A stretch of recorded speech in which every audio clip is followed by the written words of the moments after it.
നുണ പറയുന്ന രോഗമാണ് ഈ വി ഡി സതീശന്. ഓരോ ദിവസവും പറഞ്ഞുകൊണ്ടിരിക്കുന്നത് മുഴുവൻ നുണയാണ്. നുണരോഗം. എനിക്ക് മറവി രോഗം എന്നല്ല പറയുന്നത്, നുണരോഗം.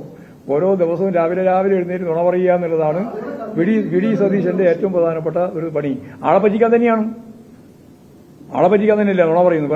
വേറെ ആരെങ്കിലും നുണ പറയും? അങ്ങനെ രാവിലെ പറയുന്ന നുണ ഉച്ചയാകുമ്പോഴേക്ക് മാറും. പക്ഷേ ആ നുണ തിരുത്തൂല.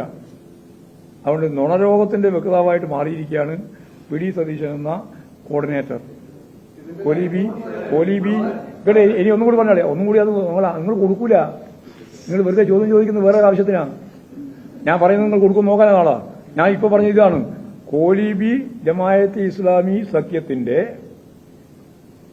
സംസ്ഥാന കോർഡിനേറ്ററാണ് വി ഡി സതീശൻ എന്നാണ്. മറവി രോഗം കൊണ്ട് ഇത് പറയാൻ പറ്റില്ല. ഇതാ പറഞ്ഞത്. പിന്നെ നേരത്തെ ഇതും കൂടി പറഞ്ഞു, എന്നെപ്പറ്റി നുണരോഗമാണ്. ഞാനും പിണറായി വിജയനും ജയിച്ചത് ജമായത്ത് ഇസ്ലാമിന്റെ വോട്ട് കൊണ്ടാണെന്ന് പറഞ്ഞ ശുദ്ധ അസംബന്ധം, കളവ്. ആ കളവ് ഇങ്ങനെ ആവർത്തിച്ചുകൊണ്ടിരിക്കുകയാണ്. അതും നുണരോഗം. അതാണ് ഞാൻ പറഞ്ഞത്. മാത്രമല്ല, ഇപ്പോൾ യഥാർത്ഥത്തിൽ വി ഡി സതീശൻ കൃത്യമായിട്ടുള്ള വർഗീയ അജണ്ടയാണ് കളിക്കുന്നത്. അതിന്റെ പ്രധാനപ്പെട്ട ഒരു അസിസ്റ്റന്റാണ് ഇവിടെയുള്ളത്, ഈ വടകരയുള്ളത്.